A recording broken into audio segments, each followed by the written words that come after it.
ayon sa Agriculture Department. O yan. Edna Ogawa, maraming salamat po. Hoy, may nakaalala. Thank you sa kusang loob at sa pag-sponsor ng live na to. Thank you, Edna Ogawa. O, tuloy tayo. Ito raw, hindi tataas ang presyo ng bilihin. O. Pero hindi kumbinsido ang ilang nagtitinda at suki. Nakatutok si Von Aquino. Hindi nakikita ng Agriculture Department na may malaking taas presyo ngayong Kapaskuhan sa ilang bilihin tulad ng manok, baboy at bigas. Sa baboy, may 300,000 metric tons pa raw na inaasahang mapoproduce ngayong huling quarter ng taon.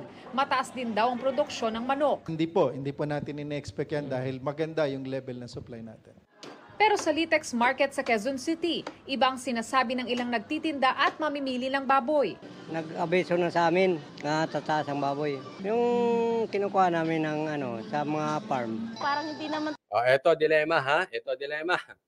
Meron pong bagong DA Secretary. At ang sabi ng bagong DA Secretary, kumpleto po, sapat po ang supply ng mamoy maka at manok.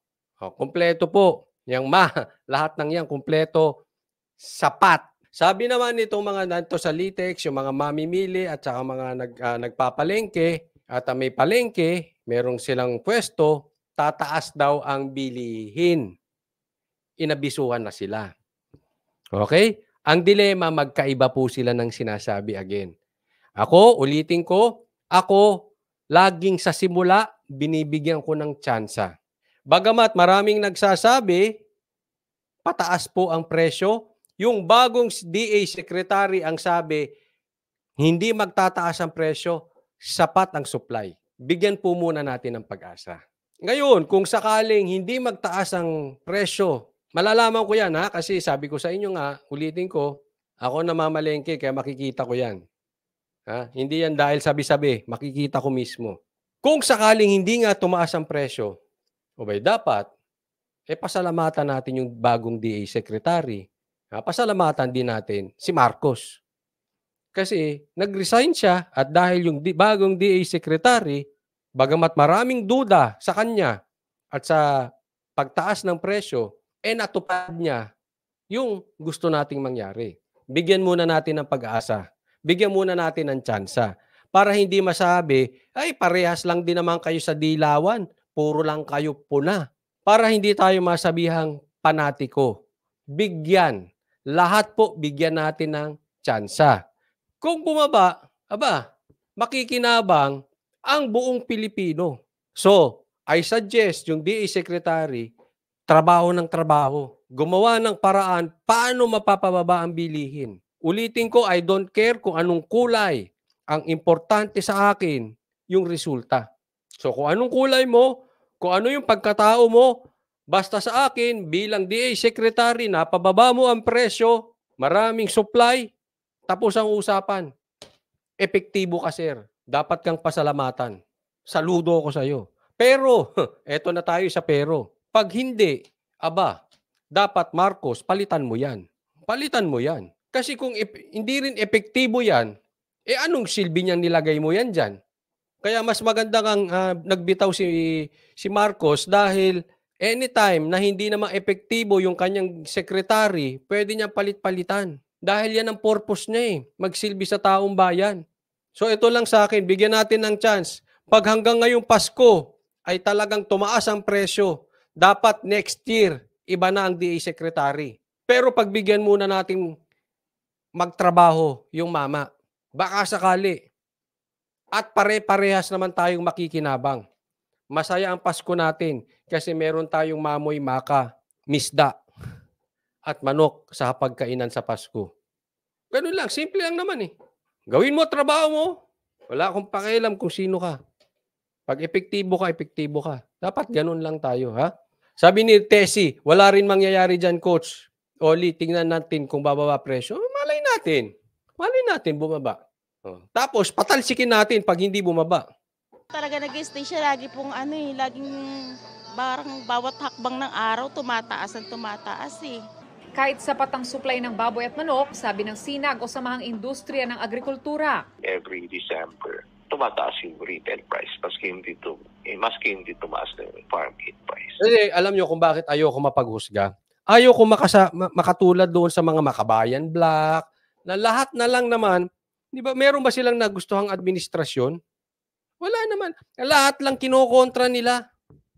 Ayoko maging ganon. Yung parang, ayoko yung ugaling parang makakaliwa. Hindi na naging happy. No? Hinuhusgahan agad. Parang sila lang ang magaling. Kaya nga, let's go for the result. 2 buwan na lang naman November, December, 2 buwan. Pagbigyan na natin. Let's give a chance. Pamasko na natin sa kanila.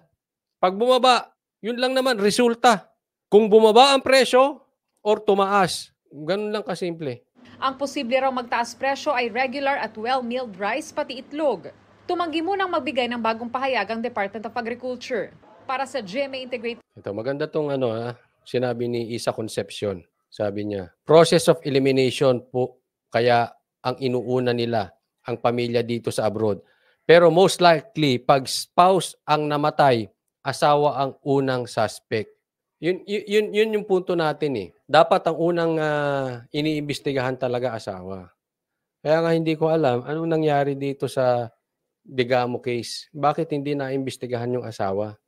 Jenny Gilarawan, kawawa ang mga mahihirap, sobrang taas ng presyo ng mga bilihin. Sa bigas pa lang, hindi na nila kayang bilhin kapag ang asawa nila hindi kumita ng 300 a day. Yun nga, nakakaawa po Ang lalim na po ng problema natin. Alam nyo na, nauunawaan ko po yung mga talagang hirap na hirap sa buhay. Pero sa isang banda, nagpabudol kasi tayo. Kayo pala, hindi ako. Kaya po sana sa pagboto natin, tigilan na natin yung mga pagboto sa mga Lito Lapid. Alam mo yung mga ganun. Yung puro apelyido, wala namang ginawa. Hindi ko nga alam. Senador ba yun? Kaya tayo naghihirap Tingnan natin yung mga ugaling trapo. Huwag na po nating iboto. Ang problema sa atin kasi, kahit trapo, binoboto. Kitang-kita naman yung ebidensya na trapong-trapo. Tessie Robejas, maraming salamat again sa pag-amin. Isa ako sa nabudol. Romy Espinosa, sabi niya, tama ka coach, bigyan natin ng chance, pero hanggat nandyan ang mga smuggler, wala tayong patutunguhan. Tama, maganda yung sinabi ni Romino Espinosa. Sabi niya, tama, bigyan ng chance. Pero andyan na smuggler, in short, wala din yan. Pero malay natin, kaya nga bigyan natin ng chance Malay mo, tutukan niya yung mga smuggler. Tumigil muna kayo ngayong panahon ko. Hindi ko sinasabing ganyan Ibig sabihin, maraming galawan na pwede niyang gawin. Na posible niyang gawin. Hindi ko sinasabing gagawin niya. Pero pwede niyang ganun Tumigil muna kayo ng panahon kong ito. Malay natin matinag yung tao. Tumigil muna kayo ng panahon kong ito. Dahil talagang seryoso ako, pabababain ko presyo. Malay natin, may leadership will yung tao. We will see. We will see. Basta sabi, kumpleto ang supply ngayong Pasko at hindi tataas ang presyo. Kasi napakaganda nun Dahil yung pangako, pwede mong singilin. Specified Hindi yung pangakong, asenso ang Pilipinas, yung ganon. Hindi, ang hirap Paano malalaman kung asenso? Eto, presyo. Kaya pagdating ng December 25, pag mataas ang presyo, pwede na nating singilin. Ano naman identified yung Ganyan ang gusto ko. Pagka ganyan ang mga pangako ng mga politiko o mga official natin, ayos sa akin yan. Tessie, sabi ni Tessie. Nasaan na yun? Nawala Sir Oli, sino po dapat kesa kay Lenny? Wala pong choice noon. Meron po, Tess. Meron po, Tess Schiller. Hindi lang naman laban. Wag na po nating isipin yung yung ang pinagpipilian natin ay pula at dilaw lang. Hindi po. Hindi totoo yan. Sabi kasi ni siya, dapat kesa naman si Lenny. Yung iba kasi ganun Kesa naman si Lenny, di ba? Ito na, iboto natin. Hindi po ganun. Una, tatandaan natin, hindi po ito laban ng pula at dilaw na. Bigyan ko kayo ng magandang halimbawa. Ang dilaw po, laos na. So, pumapapil na lang yan para ibinabalik yung di umanong lakas ng dilaw na talagang ang labanan ngayon ay dilaw at pula na lang. Hindi po ganun. Eto ang labanan ngayon ay labanan ng mabibigat na apelyido na. Hindi na pula at dilaw. At ang mabigat na apelyido ngayon na posibleng maglaban-laban, Marcos, Duterte, Tulfo. Hindi na pula, dilaw. Tapos na po ang era ng dilaw. Sa mga dilawan, pasensya na po kayo. You can attack Duterte every day sa vlog nyo. You can do that. Kayo na lang ang naniniwala sa isa't isa. Bulahin ninyo ang lelang ninyo, bulahin nyo ang isa't isa, magpaliguan kayo, kamutin nyo ang likod ng bawat isa, kayo na lang yan. But in reality, wala na pong appeal ang dilaw. Tapos na, kalimutan na natin sila. This is the new generation. Generation of big names. Marcos, Duterte, Tulfo. Ayan na po yan. Ngayon, nasa sa inyo na po yan. Hindi ko po kayo sasabihin kung sino ang iboboto ninyo. Kasi para sa akin, malayo pa ang 2028. Ang focus ko sa ngayon, lumaban ng harapan si Speaker Romualdez sa hamon ni Tatay Digong na audit, audit, audit.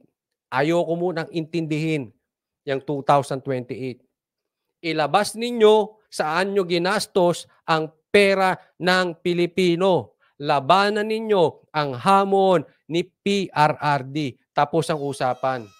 Doon muna tayo mag-focus. Huwag muna tayo magpakaligaw. Kasi ililigaw tayo ng ililigaw Kung saan-saan tayo dadalahin. Etong parating na linggo,